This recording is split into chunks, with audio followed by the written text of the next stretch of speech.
Good morning, students. So yesterday we have completed chapter 8 motion और आज हम motion के ही एनसीईआरटी के इन टेक्स्ट एक्सरसाइजेस करेंगे. सबसे पहले क्वेश्चंस जो हैं पेज नंबर 100 से हैं. यहाँ पे मैंने आपको सारे क्वेश्चंस के साथ उनके आंसर्स दिए हुए हैं and mostly I will be discussing the numerical ones. Theoretical आपको ऑलमोस्ट क्वेश्चंस के आंसर्स वीडियो के थ्रू मिल जाएंगे जो अर्लियर वीडियोस हैं, और अगर कोई भी प्रॉब्लम होती है तो आप मुझसे डिस्कस कर सकते हैं. तो पहला क्वेश्चन ले लेते हैं. पहला क्वेश्चन है, an object has moved through a distance, can it have zero displacement, if yes support your answer with an example. वो कह रहा है कि एक ऑब्जेक्ट मूव किया है एक डिस्टेंस पे, क्या उस ऑब्जेक्ट का जीरो डिस्प्लेसमेंट हो सकता है, और अगर हाँ तो आप अपने एग्जाम्पल को सपोर्ट करिए. बिल्कुल ऑब्जेक्ट का डिस्प्लेसमेंट ज़ीरो हो सकता है अगर वो ऑब्जेक्ट सर्कुलर पाथ में मूव कर रहा है तो, क्योंकि जब भी वो सर्कुलर पाथ पे मूव करेगा तो suppose it is moving from point A, तो जब वो पूरा डिस्टेंस ट्रेवल करेगा तो वो वापस से पॉइंट ए पे ही आ जाएगा. So at that point displacement will be zero. Fine. Next question आपका पेज नंबर 20 का है. A farmer moves along the boundary of a square field of side 10 metre in 40 seconds. What will be the magnitude of displacement of the farmer at the end of 2 minutes 20 seconds from his initial position? सबसे पहले तो जब भी आप numerical solve करते हैं तो जो चीज़ें गिवन है हमको वो लिखनी है. फाइन. सबसे पहले क्या गिवन है यहाँ पे कि एक पर्टिकुलर एक बाउंड्री सी दे रखी है, रेक्टेंगुलर काइंड ऑफ, रेक्टेंगुलर नहीं सॉरी ये स्क्वायर है, और इसके हर जो साइड है इट इज़ ऑफ 10 मीटर. ठीक है, स्क्वायर फील्ड है उसका साइड है 10 meter. So what is given, side of the square field is equal to 10 meters. अब जब हमें स्क्वायर का एक साइड पता है तो हम उसकी पेरीमीटर निकाल सकते हैं. It will be 10 meter into 4, that is 40 meter. तो पूरा का पूरा जितना पोर्शन स्क्वायर फील्ड कवर कर रहा है दैट इज 40 मीटर्स का. ठीक है, तो जो फार्मर है वो इस बाउंड्री पे मूव कर रहा है और इस पूरी बाउंड्री पे मूव करने में उसको लगते हैं 40 सेकेंड्स. जब भी एक कोई फार्मर है वो एक स्क्वायर फील्ड की बाउंड्रीज पे मूव कर रहा है तो एक कंप्लीट राउंड मारने में उसको लग रहा है 40 सेकेंड, और उस स्क्वायर फील्ड की जो साइड है दैट इज 10 मीटर्स. अब पूछा गया है कि अगर फार्मर 2 मिनट 20 सेकेंड्स लेता है फ्रॉम इट्स इनिशियल पोजीशन, सो वो कौन सी पोजीशन पे रीच करेगा स्क्वायर फील्ड की, और उस पोजीशन की डिस्प्लेसमेंट क्या होगी. So now let us start. सबसे पहले तो क्या पूछा गया है, टाइम दिया हुआ है 2 मिनट 20 सेकेंड. तो सबसे पहले इस 2 मिनट 20 सेकेंड को हम एसआई यूनिट ऑफ टाइम में कन्वर्ट करेंगे, that will come out to be 140 second. ठीक है, अब जब फार्मर 40 सेकेंड्स में 40 मीटर कन्वर्ट चल रहा है, मूव कर रहा है, तो 140 सेकेंड्स में कितना मीटर चलेगा, ये चीज़ आप आराम से निकाल सकते हैं. ये तो मैथ्स का क्वेश्चन है. ठीक है, तो 140 मीटर्स वो फार्मर मूव करेगा 140 सेकेंड में. तो अब ये बताइए कि जब वो एक रोटेशन 40 सेकेंड में मार ले रहा है, एक राउंड 40 सेकेंड्स में मार ले रहा है, तो 140 मीटर का जो राउंड है वो कितने सेकेंड में मारेगा, वो ये भी आप निकाल सकते हैं. It will come out to be number of rotation to cover 140 along the boundary. It will be total distance upon perimeter and this will come out to be 3.5 seconds. Fine. 40 meter में वो एक round मार रहा है, तो 140 metre में वो कितने राउंड मारेगा, it will come out to be 3.5 round वो कंप्लीट करेगा. अब जब वो 3.5 राउंड कंप्लीट करेगा तो वो किस पोजीशन पे पहुंचेगा, सी पोजीशन पे पहुंचेगा. जब फार्मर 3.5 राउंड्स कंप्लीट करेगा तो देखिए ए पॉइंट से स्टार्ट किया, पहला राउंड उसने कवर किया, ए पॉइंट पे आ गया. ठीक है, दूसरा राउंड फिर से स्टार्ट किया, फिर से ए पे आ गया. तीसरा राउंड स्टार्ट किया, फिर से वो ए पॉइंट पे आ गया. 3 राउंड से हो गए. अब आधा राउंड उसको और चलना है, तो जब आधा राउंड चलेगा तो वो इतनी तो डिस्टेंस मूव करेगा और फाइनली कहाँ पे पहुंच गया, सी पॉइंट पे पहुंच गया. अब हमें फाइंड आउट करना है कि इनिशियल पोजीशन से सी पॉइंट का डिस्प्लेसमेंट क्या है. Displacement is the shortest path है ना, तो ये ए और सी पे पहुंचने के लिए जो शॉर्टेस्ट पाथ है ए टू सी पहुंचने के लिए ये पर्टिकुलर लाइन हो जाएगी. और ये आपका अगर आप देखो तो ये एक ट्राइंगल हो जाएगा. ट्राइंगल में ये साइड 10 मीटर की, ये वाली साइड भी 10 मीटर की, और आप पाइथागोरस थ्योरम लगाओगे जो कि आपने मैथ्स में पढ़ी हुई होगी, एंड आप you can easily find out this distance between A and C. ठीक है, displacement A C is equal to 10 का स्क्वायर अपॉन प्लस 10 का स्क्वायर और देन होल स्क्वायर हो जाएगा, उसका रूट निकाल देंगे हम, उसका होल स्क्वायर नहीं होगा, सॉरी, रूट निकालेंगे उसका। ठीक है, so it will come out to be 10 root 2 meters. So after 2 minutes 20 seconds the displacement of farmer will be 10 root 2 meter northeast from the initial position. Initial position से north east की तरफ वो move करेगा, वहाँ पे पहुँचेगा, और that distance will be 10 root 2 meter की। फाइन। देन क्वेश्चन नंबर 3 आप देख लेंगे, सिंपल सा क्वेश्चन है, that is not an issue. अब क्वेश्चन नंबर आपका पेज नंबर 102 के इन टेक्स्ट एक्सरसाइज में आप देखेंगे तो distinguish between speed and velocity है, ये हम लोगों ने पूरा पढ़ा हुआ है। Next is under what condition is the magnitude of average velocity of an object equal to its average speed. ये कब होता है? तो ये जब आपकी एवरेज वेलोसिटी किसी भी ऑब्जेक्ट की इक्वल टू होगी एवरेज स्पीड के, उस टाइम पे होगी जबकि यूनिफॉर्म जबकि स्ट्रेट लाइन मूवमेंट चल रहा होगा, जो भी ऑब्जेक्ट है वो स्ट्रेट लाइन मोशन को फॉलो कर रहा होगा। यूनिफॉर्म वेलोसिटी कब होएगी? जबकि स्ट्रेट लाइन मोशन होएगा। Then next question is what does the odometer of an automobile measure? तो ओडोमीटर हमारा स्पीड डिस्टेंस को मेजर करता है। ये क्वेश्चन कई बार आता है स्पीडोमीटर का और ओडोमीटर का, और इसमें दोनों में कंफ्यूजन स्टूडेंट्स को रहता है। तो ओडोमीटर डिस्टेंस आप ऐसे याद कर सकते हैं, ओडोमीटर में डी प्रेजेंट है तो ओडोमीटर डिस्टेंस को करता है और स्पीडोमीटर स्पीड को डिटरमाइन करता है। Then what does the path of an object look like when it is in uniform motion? जब भी यूनिफॉर्म मोशन में कोई भी ऑब्जेक्ट होगा तो उसका पाथ हमेशा स्ट्रेट लाइन रहेगा।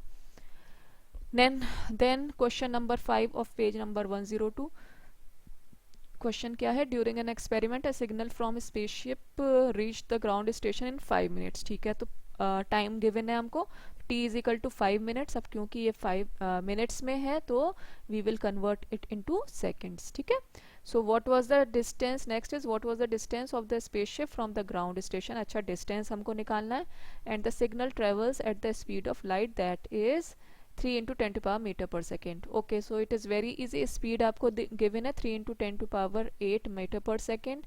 आपको टाइम गिवन है 5 minutes का, which will be converted into 300 into seconds, that is here 300 seconds. Simple आपको फॉर्मूला प्लेस करना है, distance is equal to speed into time, और आपकी डिस्टेंस कैलकुलेट हो जाएगी। नेक्स्ट आते हैं हम पेज नंबर 103 के क्वेश्चंस पे। this is when will you say that a body is in uniform acceleration and non uniform acceleration? Simple है कि वेलोसिटी अगर चेंज इक्वल मैग्नीट्यूड में हो रही है in equal interval of time तो that will be uniform acceleration. जब भी वेलोसिटी चेंज अनइक्वल मैग्नीट्यूड में हो रही है in equal interval of time that will B non uniform acceleration. ये हम अर्लियर लेक्चर्स में पढ़ चुके हैं। नाउ क्वेश्चन नंबर 2 है, इसमें a bus decreases its speed from 80 kilometer to 60 kilometer per hour. अच्छा, तो इसमें 80 किलोमीटर पर आवर तो आपका हो गया initial speed that is u, और फिर उसने डिक्रीज कर दी अपनी स्पीड 60 किलोमीटर पर आवर के, मतलब कि ये होगी फाइनल स्पीड होगी 60 किलोमीटर पर आवर हो गया आपका v is equal to 60 kilometer per hour, u is equal to 80 kilometer per hour. अब आप यहाँ पे देखेंगे क्योंकि ये आपके किलोमीटर पर आवर में मेंशन्ड है तो हमको इनको मीटर पर सेकंड में कन्वर्ट करना होगा। मीटर पर सेकंड में ये सब चीज़ें तो मैथ्स की हैं, आपको पता ही होगा कि 1 किलोमीटर में कितने मीटर हुए, है ना। आपका अगर मिनट्स से सेकंड्स में कन्वर्ट करना है तो कैसे कन्वर्ट होगा, आवर्स से सेकंड में कन्वर्ट करना है तो कैसे कन्वर्ट होगा, ये सब आपका मैथमेटिकल वर्क है, ये आप लोगों को आता होगा and I am not going to explain it over here. तो आपका क्या क्या चीज़ें गिवन है, u गिवन है, v गिवन है एंड टाइम गिवन है. Find the acceleration, very easy. Acceleration हमें फाइंड आउट करना है, तो simple v is equal to you plus A t हम लगा देंगे, जिसमें कि आप फिर प्लेस करोगे वैल्यूज़, v की वैल्यू प्लेस करोगे, u की वैल्यू प्लेस करोगे, एक्सेलरेशन हमें फाइंड आउट ही करना है, टाइम की वैल्यू प्लेस करोगे and then you are going to calculate it. And क्योंकि यहाँ पे स्पीड डिक्रीज हो रही है तो जो एक्सेलरेशन है हमेशा आपका नेगेटिव में आएगा. ठीक है, ये चीज़ अगर आपका यहाँ पे आंसर पॉजिटिव में आने लग जाता है तो फिर आपको समझ जाना चाहिए कि ये मेरा क्वेश्चन गलत, आंसर सॉल्यूशन जो है गलत आ रहा है. क्यों? क्योंकि आपका यहाँ पे स्पीड डिक्रीज हो रही है, जैसे जैसे ही स्पीड डिक्रीज होती है तो एक्सेलरेशन आपका नेगेटिव में आना शुरू हो जाता है. और हमेशा जब भी कैलकुलेशन करेंगे तो लास्ट में जो भी वैल्यू पूछी गई है उसकी यूनिट ज़रूर लिखनी है. अगर यूनिट नहीं लिखेंगे तो आधा नंबर कट गया, 9th में ही नहीं बोर्ड में कट जाएगा. इसीलिए जो आपके न्यूमेरिकल्स को सॉल्व करने का प्रोसीजर है वो यही है कि जो चीज़ें पहले गिवन है उनको आप लिखेंगे, जो चीज़ पूछी गई है उसके आगे क्वेश्चन मार्क लगाएंगे, फिर आप अपना फॉर्मूला लिखेंगे जैसे यहाँ पे लिखा हुआ है, then you will substitute the values in the formula and then you will calculate along with the unit. You will write the answer. Now next question. A train starting from a railway station. अच्छा देखिए, train starting from railway station, तो it means जो initial velocity है वो zero है, अभी खड़ी ही है ट्रेन. ठीक है, initial velocity u is equal to zero and moving with uniform acceleration attains a speed of 40 kilometer per hour. Speed 40 kilometer per hour की अटेन करी है, मतलब कि स्पीड आपको फिर मीटर पर सेकेंड में कन्वर्ट करना होगा इन 10 मिनट्स. 10 मिनट्स में 10 मिनट में उसने कवर किया है, तो टाइम भी 10 मिनट्स है, तो इसको फिर हम सेकेंड्स में कन्वर्ट करेंगे. Find its acceleration. Again acceleration पूछा गया है.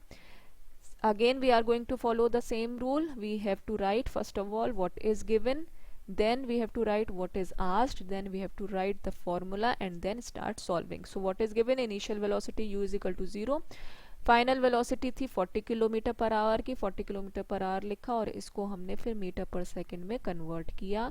देन टाइम था 10 मिनट्स का, टाइम को 10 मिनट्स लिख करके उसके बाद उसको सेकंड्स में कन्वर्ट किया. देख रहे हैं स्टेप बाय स्टेप कैसे करना होता है, हर स्टेप के मार्क्स होते हैं, इसीलिए आपको हर चीज़ को स्टेप बाय स्टेप करना है, क्लियरली मेंशन करना है वाइल सॉल्विंग द न्यूमेरिकल्स. और स्टूडेंट्स मैं इसीलिए ही ये इस चैप्टर की एक्सरसाइज आप लोगों के साथ डिस्कस कर रही हूँ, क्योंकि ये न्यूमेरिकल प्रॉब्लम्स हैं और न्यूमेरिकल प्रॉब्लम्स में आप लोगों को हो सकता है कि कुछ डाउट्स हों. That is why I am explaining and you should understand it properly. Step by step आपको सॉल्व करने होते हैं numericals. So now what is happening? Acceleration is asked and then we will place. Again जब u पता है, v पता है, time पता है, एक्सेलरेशन है, तो हमारा जो फर्स्ट इक्वेशन है v is equal to you plus A t वो ईजिली लग जाएगी यहाँ पे. And you will substitute all the values in the formula and then you are going to calculate it. Again you have to write meter per second square as acceleration is asked. Now on page number 107 almost all the questions are theoretical. चलिए देख लेते हैं एक बार. What is the nature of the distance time graph for uniform and non uniform motion of an object. जब भी uniform motion की बात होगी तो हमेशा it will be straight line, non uniform की बात होगी तो it will not be a straight line, slope जो है स्ट्रेट लाइन नहीं होगा. फिर क्या है, what can you say about the motion of an object whose distance time graph is straight line parallel to the time axis. अच्छा, distance time graph में straight line हो रही है और पैरेलल है टाइम एक्सिस के. तो जब हमको ऐसा स्लोप मिलता है जिसमें कि straight line which is parallel to time axis, इसका मतलब ये है कि ऑब्जेक्ट जो है स्टेशनरी है, वो मूव नहीं कर रहा है. जितना भी टाइम पास होता चला जा रहा है लेकिन उसकी जो डिस्टेंस है वो उसको डिस्टेंस में इंक्रीज नहीं आ रहा है, डिस्टेंस सेम डिस्टेंस है आपकी. ठीक है, डिस्टेंस सेम है और वो जो पर्टिकुलर ग्राफ आपका स्लोप बना है that is parallel to the time axis. इसका मतलब टाइम इलैप्स होता जा रहा है, टाइम तो बढ़ता जा रहा है, 5 सेकंड 10 सेकंड 20 सेकंड या 1 घंटा 2 घंटा 3 घंटा जिस भी आपने रेशियो में लिया हुआ है टाइम को. ठीक है, so it means that it is a stationary object. Now question number 3 क्या है, what can you say about the motion of an object if its speed time graph is a straight line parallel to the time axis. क्या है, what can you say about the motion of an object if its speed time graph, okay, is a straight line parallel to the time axis. ठीक है, अगर parallel to the time axis है और speed और time graph है, it means जो object है वो एक कांस्टेंट स्पीड के साथ मूव कर रहा है. फाइन, जो स्पीड उसकी है पर्टिकुलर एक ही स्पीड है और वो टाइम के साथ साथ कांस्टेंट स्पीड के साथ मूव कर रहा है. Now what is the quantity which is measured by the area occupied the velocity time graph. जब भी हम वेलोसिटी टाइम ग्राफ को देख रहे हैं उसमें जो भी एरिया है वो किस चीज को डिटरमाइन करता है, वो डिस्टेंस को मेजर करता है. ठीक है, चलिए देखते हैं नेक्स्ट आपका पेज नंबर 109 का क्वेश्चन नंबर 1. क्या है question? A bus starting from rest, okay, rest से मूव कर रही है तो it means initial velocity u हो गई with uniform acceleration of 0.1 meter per second square, मतलब कि a is equal to 0.1 meter per second square हो गया फॉर 2 मिनट्स. टाइम 2 मिनट्स हो गया तो 2 मिनट्स को हम कन्वर्ट करेंगे सेकेंड्स में, 120 सेकेंड्स. अब फाइंड आउट क्या करना है, एक तो स्पीड पता करनी है और डिस्टेंस ट्रेवल्ड, मतलब कि v पता करना है एंड s पता करना है. तो सिंपल v पता करने के लिए तो v is equal to you plus A t लग जाएगा.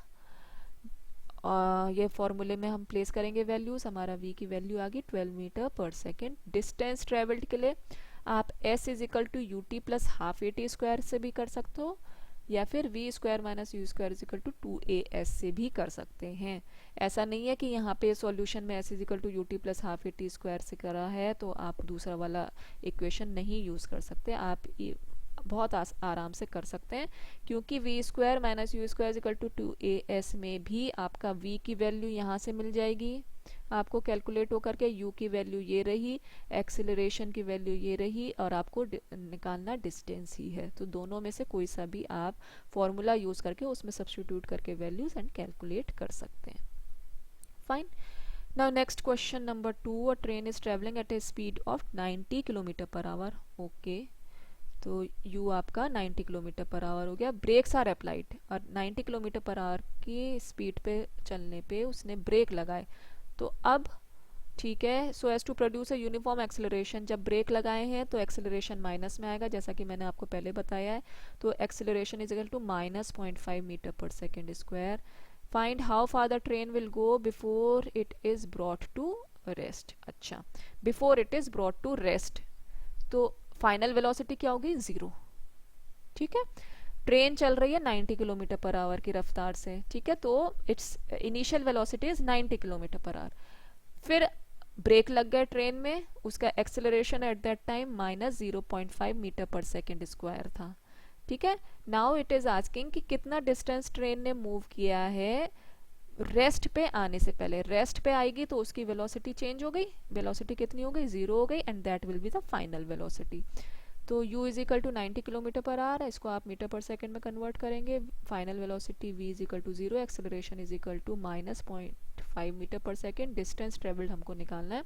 Simple v square is equal to u square plus 2as से आप इजीली निकाल सकते हैं, कोई इश्यू नहीं है, बहुत इजी है. फाइन, प्लेस करके सारी values you can find out. Now comes the question number 3. A trolley while going down an inclined plane has an acceleration of 2 centimeter per second square. देखिए फिर ये सेंटीमीटर पर सेकेंड स्क्वायर पे है तो आपको एक्सेलरेशन को कन्वर्ट करना पड़ेगा मीटर पर सेकेंड स्क्वायर में. ठीक है, what will be its velocity 3 second after the start. Start होने के 3 सेकंड बाद कितनी वेलोसिटी है? तो स्टार्ट मतलब कि इनिशियल वेलोसिटी आपकी 0 हो गई. फाइनल वेलोसिटी वो पूछ रहा है, टाइम गिवन है t 3 second, t is equal to 3 second. Fine, तो simple v is equal to you plus A T में सारी वैल्यूज हम पुट कर देंगे and then we will calculate it. Next comes question number 4. A racing car has a uniform acceleration. Okay, a is equal to 4 metre per second square हो गया. What distance will it cover in 10 seconds? Time is equal to 10 seconds हो गया after start. ठीक है, तो after start की बात कर रहा है तो u इज इक्वल टू 0 हो गया. आप टाइम भी हमको पता है, u हमको पता है और a हमको पता है. हम और पूछ रहा है, ये डिस्टेंस पूछ रहा है, तो s is equal to u t plus half a t square अगर हम फॉर्मूला लेते हैं तो डिस्टेंस हमें निकालनी है, u हमें पता है, टाइम हमें पता है, एक्सेलरेशन हमें पता है, टाइम हमें पता है, तो सारी वैल्यूज हम इस फॉर्मूले में प्लेस करके we will calculate it. Okay, चलिए नेक्स्ट देखते हैं। A stone is thrown in a vertically upward direction with a velocity of 5 metre per second. ठीक है, तो u is equal to 5 metre per second हो गया initial velocity. If the acceleration of the stone during its motion is 10 meter per second square in the downward direction, downward direction में, ठीक है, तो acceleration हो गया, क्योंकि डाउनवर्ड डायरेक्शन की बात हो रही है, ये हो गया आपका -10 metre per second square. what will be the height attained by the stone and how much will it take to reach there। तो आपकी फाइनल वेलोसिटी कितनी है, अपवर्ड डायरेक्शन, हाँ, फाइनल वेलोसिटी आपकी जीरो हो जाएगी, क्योंकि जो भी स्टोन ऊपर थ्रो होगा वो फिर नीचे आएगा तो उसकी वेलोसिटी स्टॉप हो जाएगी, तो v is equal to zero. u हमें गिवन है 5 metre per second, acceleration downward direction आपका नेगेटिव में जाएगा, तो -10 मीटर पर सेकेंड स्क्वायर हो गया। हाइट पूछ रहा है, वो हाइट का मतलब डिस्टेंस पूछ रहा है, ठीक है, और दूसरी चीज ये भी पूछ रहा है कि टाइम कितना लगेगा।